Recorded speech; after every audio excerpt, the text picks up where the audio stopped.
मैं ऐसे अभी बैठे बैठे मोबाइल से दुबई का इतिहास देख रहा था। उस इतिहास में 19वीं शताब्दी से ही देखा, उसके पहले तो बहुत पुराने पे कहाँ जाएंगे। लेकिन मछली पकड़ने वाले छोटा सा एक गांव, उस गांव में 19वीं शताब्दी से इतिहास चालू होता है। बाद में 1950 से आसपास थोड़ा सा विकास का रास्ता आता है, लेकिन जैसा वासु भैया भी बता रहे थे कि 50 से 70 के बीच में तेल की उपलब्धता आई, थोड़ा सा बदलाव आया, लेकिन फिर भी ऊंट गधे और बाकी की सवारियां आम बात थी। और 80 के बाद से लेकर के बदलते दौर में कहाँ तेल से दुनिया को बदलने वाला दौर बदलते हुए बगैर तेल से हमारे इस रेती से आपने तेल निकलने की तो बात सुनी कि रेती में कहाँ तेल निकलता है, लेकिन बगैर रेती के रेती में से नोट निकलते ये पहली बार देखा 80 के बाद से। कोई धन की नीचे की सोने की खदान नहीं है, लेकिन आसमान से बातें करती हुई बड़ी बड़ी अट्टालिका कहीं दिखाई देती है तो दुबई में दिखाई देती है। ये आज बदलते दौर का यहाँ का ये व्यापार व्यवसाय का एक नया तरीका, नया प्रयास है। 1971 के बाद 6 अमीरातों ने मिलकर के यूएई की जो वर्तमान की दशा बदली है, इस बदलती दशा में सच्चे अर्थों में भारतीय संस्कृति की विश्व बंधुत्व की भावनाओं को भी अंगीकार करते देखा है। ये बदलते दौर का भारत है जिसमें सबको सर्वे भवन्तु सुखिनः सर्वे सन्तु निरामया, सबके सुख के साथ जो उदारता का भाव अरब के इस एक तरह से इसको ऐसा ही देखा जा सकता है कि जैसे थोड़ा हमारे अतीत के काल के उस पृष्ठ को पलट के देखें कि ये भारत की विशेषता थी कि भारत और भारत से जुड़े लोग जहाँ भी जाते हैं, मैंने कल भी कहा था कि दूध में शक्कर की तरह घुल मिल जाते हैं और वो अपना घर बना लेते हैं अपनी परिश्रम की पराकाष्ठा करते हुए। सुनाम धन्य कैसे कैसे नाम यहाँ है, और अंदर की उत्कंठा कैसी है, वो उत्कंठा भी वही बता रही है जैसे वासु भैया बता रहे हैं कि जब आए तो गधे और ऊंट की सवारी थी और आज कहाँ बदल गया। ये मेट्रो से लेके बुलेट और क्या क्या सारे यातायात के संसाधन बदलते दिख रहे हैं। तो वो मेरे से कह रहे कि यहाँ से आप जाओगे तो क्या लेके जाओगे। हमने आपका दिल ले जाएंगे। इतना बढ़िया आदमी मिला कि हमारे लिए आज तक उस प्रेम को बांटने वाला आदमी भी तो मिलेगा। धन दौलत वैभव तो दुनिया में बहुत देखे, लेकिन मन का प्रेम भी तो चाहिए, और ये मन का प्रेम एक दूसरे को संपर्क से जोड़ता है, एक दूसरे के आनंद को बांटता है। दुनिया बहुत छोटी है और ये डिजिटल में तो और छोटी हो गई। कोई कल्पना ही नहीं कर सकता कि आदमी तो हिलना डुलना कुछ नहीं करता दिख रहा है। दरवाजे के सारे खिड़की दरवाजे कमरे के सब बंद है और मालूम पड़ा कि करोड़ों रुपए का आवागमन कर रहा है बैठे बैठे, वो हिल भी नहीं रहा है। उसके अपने मन की भाव भंगिमा और हाथ में छोटा सा मोबाइल, सारा हिसाब जमाने का वो अपने मोबाइल से निकाल के कहाँ से कहाँ पहुँच रहा है। और अब तो बदलते दौर में मैं याद नहीं दिलाऊंगा, लेकिन हमने देखा कि इस बॉर्डर पे सैनिक भी नहीं अपनी पोजीशन बदल रहे हैं। बॉर्डर पे सब अपने अपने जगह बैठे हैं। और ये पहली बार देखा कि भारत के अंदर से कहाँ ऑपरेशन सिंदूर के दरमियान वो बॉर्डर के जो पंजाब से पाकिस्तान के लगी हुई बॉर्डर के लोग तो ये कह रहे थे कि कहाँ युद्ध हुआ। पहले युद्ध होता था तो सैनिक बिल्कुल जो बॉर्डर पे लगे वो सारे घर के लोग दुखी हो जाते थे, और अब उसको छोड़कर कितने किलोमीटर अंदर तक पूरा माहौल बना। लेकिन ये चीज़ बताती क्या है, ये नई टेक्नोलॉजी का युग जैसे बताती कि ये आदमी गया नहीं और ड्रोन एक दूसरे को मार रहे हैं, लेकिन ये संकेत भी है और ये आनंद भी है। आज के इस दौर को समझने के लिए ये सब कुछ है, इसी प्रकार की व्यवस्था से मैं इसको बढ़ावा भी नहीं देना चाहता हूँ, लेकिन इसको कोई नज़रअंदाज भी नहीं कर सकता है। ये यथार्थ की दुनिया जिससे हमको सबको रूबरू होना पड़ेगा। ये हमारा भारत है और ये हमारे प्रधानमंत्री की देन है, जिनने ऑपरेशन सिंदूर के पहले से भी घोषणा की थी, और ऑपरेशन सिंदूर का ऑपरेशन तो चलाने की बात कही है, लेकिन उनने पूरे दुनिया में जियो और जीने दो का संदेश भी दिया कि हाँ, आतंकवादियों ने हमारे घर में घुस के कुछ किया है तो हमारी भारत पाकिस्तान की कोई लड़ाई नहीं।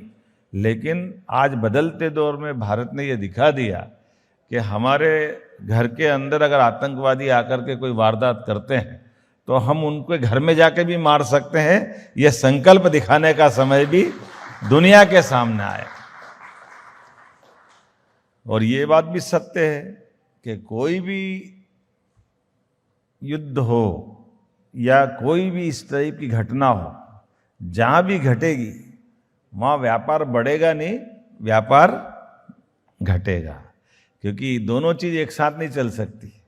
जिसको सरल भाषा में कहें तो बासु भैया उज्जैन तरफ तो ऐसे ही कहते थे, वो थोड़ी थोड़ी हिंदी में सभी को बोलते हैं कि गुस्सा करना तो आपको दोनों, आप मुंह से हंसते हुए नहीं दिखाई दे सकते।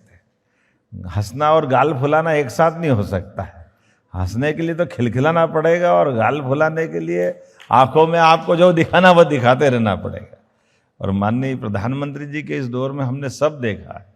15 में आए थे माननीय प्रधानमंत्री जी, और कितने प्रकार से बदलते दौर में, और उसके बाद 22 का जो दूसरी बार जो उनने समझौता किया है, उस समझौते के बाद दुबई के साथ बराबरी के साथ आपकी सभी प्रकार की व्यवस्थाओं में 90% कस्टम ड्यूटी फ्री कर देना, यह केवल मोदी जी कर सकते हैं और किसी का कलेजा नहीं हो सकता।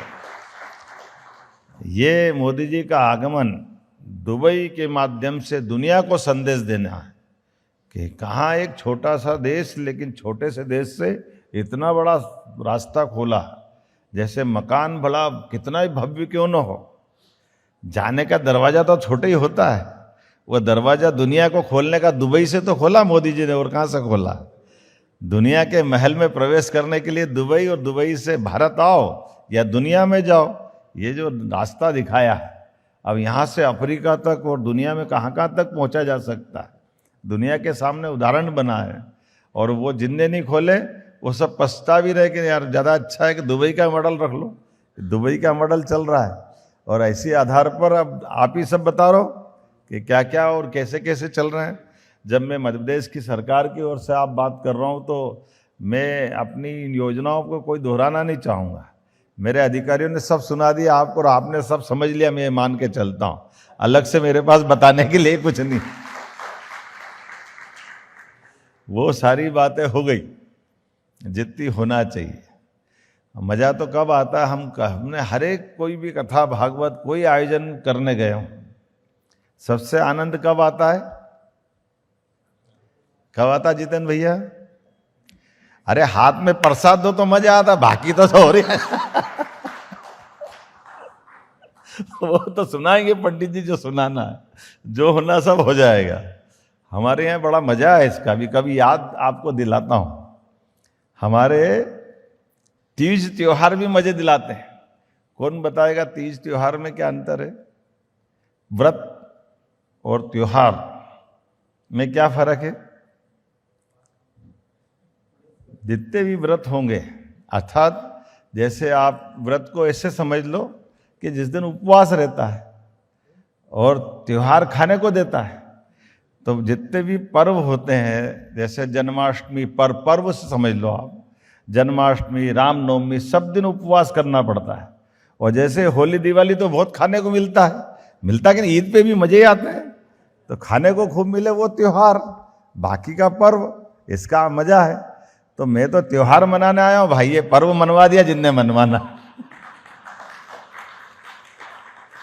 इन व्यवस्थाओं से जुड़ करके मध्य प्रदेश सरकार के साथ दुबई और हमारे बीच परस्पर जिन बातों की आवश्यकता है वो कोई छिपी हुई नहीं है। सबको मालूम है कि फूड चेन की सप्लाई और फूड इंडस्ट्री के बारे की अगर संबंध दुबई से रखेंगे तो दुबई बदले में क्या देगा? दुबई को जो देना दुबई देगा। अब दुबई ने इतना दे दिया कि अवेयरनेस नहीं रहा तो दूसरी जगह लगाने की जगह मध्य प्रदेश ही दिख रही, और कहाँ ले जाएंगे? दुबई कम पड़ता है क्या? परमात्मा की दया से हम सब अपने अपने कार्यक्षेत्र में जहाँ से चले होंगे, कुछ कुछ जगह की कभी कभी जगह का भी भाग्य रहता है, और जगह पे भी भाग्य से आशीर्वाद मिलता है भगवान का। इसलिए वो भगवान का आशीर्वाद जिसको दिया, मैं वो दुबई में देखता हूँ, मुझे दिखाई देता है। और जहाँ भगवान आशीर्वाद देता है वहाँ दूसरे राज्य के लोग भी आना चाहिए ना, कि हो गया यहाँ आशीर्वाद जितना देना था, इस आशीर्वाद को और फलीभूत करना है। परमात्मा की दया से ये सारे उद्यमशीलता में विशेषता एक रहती कि नोट तो बहुत पड़े बैंक में भी, लेकिन बैंक में पड़े हुए नोट बढ़ने के बजाय घटते हैं। ब्याज जो मिलता है बहुत थोड़ा ही मिलता है, क्यों बसु भैया? लेकिन बाहर जो उद्यमी रहता है वो बैंक की धनराशि को ब्याज से भी लेकर के उसको कई गुना ज़्यादा जोड़ के बढ़ा करके बैंक में अच्छा व्यापारी, कुशल व्यापारी बैंक की राशि भी वापस करता है और उससे कई गुना आगे बढ़ा के ले जाता है। आज के इस दौर में माननीय प्रधानमंत्री जी के नेतृत्व में जिस प्रकार से सभी राज्यों ने अपने अपने कामों की गति बढ़ाई है, और जैसा समय आया है, कभी हम सोच रहे थे कि कितना अंतर पड़ता था पहले भारत की तरफ देखने का, जब इकोनॉमी की तरफ केवल 14 से लेकर अभी तक देख लो, कहाँ तुलना तो आप बहुत अच्छे से कर ही सकते हो। 47 में देश आज़ाद हुआ, 47 का देश आज़ाद, उस समय भारत का नंबर 15वां नंबर था उस समय से। दुर्भाग्य से 47 से लेकर 14 के समय तक जब मोदी जी प्रधानमंत्री आए तो 11 नंबर की इकोनॉमी थी भारत की, और ये 10 साल में चौथे नंबर या तीसरे नंबर पे पहुंचने वाली है। ये समय बदला।